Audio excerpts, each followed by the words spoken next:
So I've had a lot of inquiries about this firewood bundler machine that I kind of came up with and designed, built out of scrap wood. People keep recommending on an almost every other minute basis that I need to throw a drill on here to make this spin with the drill. Well, currently I'm just using a bolt and a nut on there. As you can see, the whole thing spins, but it is a lock washer.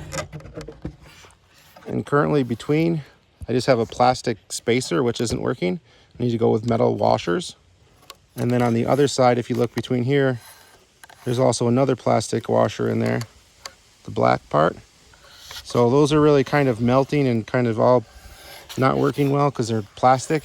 So I just need to get a good, metal bushing in between there, if not just a bunch of washers, and shim it up, and it should spin a lot easier. Currently, as you can see, the weight of the, if I can get it orientated the right way, just the weight of this is kind of pulling down on it. It should be back up like here. Currently it's sagging. This bolt also needs to be bigger that's in the center of it. I need to get a bigger bolt because currently it kind of just droops and sags,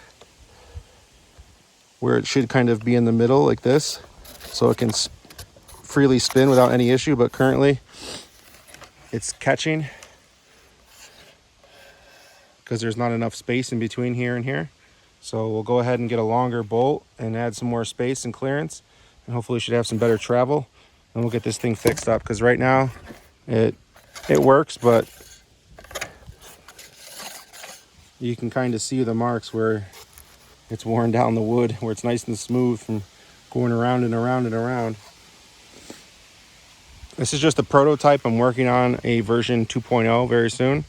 I just haven't really had the chance to get the materials together.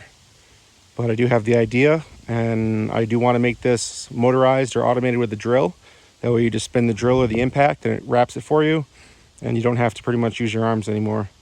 Not that I don't want to use my arms, but I don't want to tear my shoulder out of its socket doing the same motion over and over again.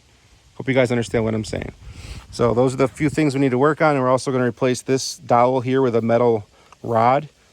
The only issue is that on the back of here, as you can see how I screwed these screws in here, they do hit on the wood down here, and that's one of the spots where it's hitting.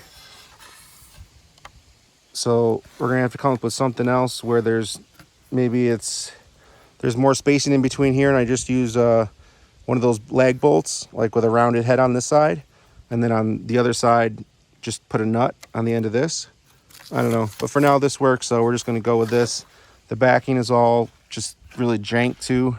It's all just scrap wood, nothing really makes sense. So we're going to take the same design and some new materials, and we're going to make at least another one or two of these. I want to give one to my uncle as a gift, but that's in the very near future here. Just got to get some more materials. But this is a very crude design. People saying, oh, it's rickety, it's rickety. It's not really rickety. If you put a weight on the bottom of it and you have it on level ground, it doesn't really wobble too much. A little bit. But as far as construction goes, like, these are solid. That ain't moving. If I put my weight against it and push, like, it's fairly stout.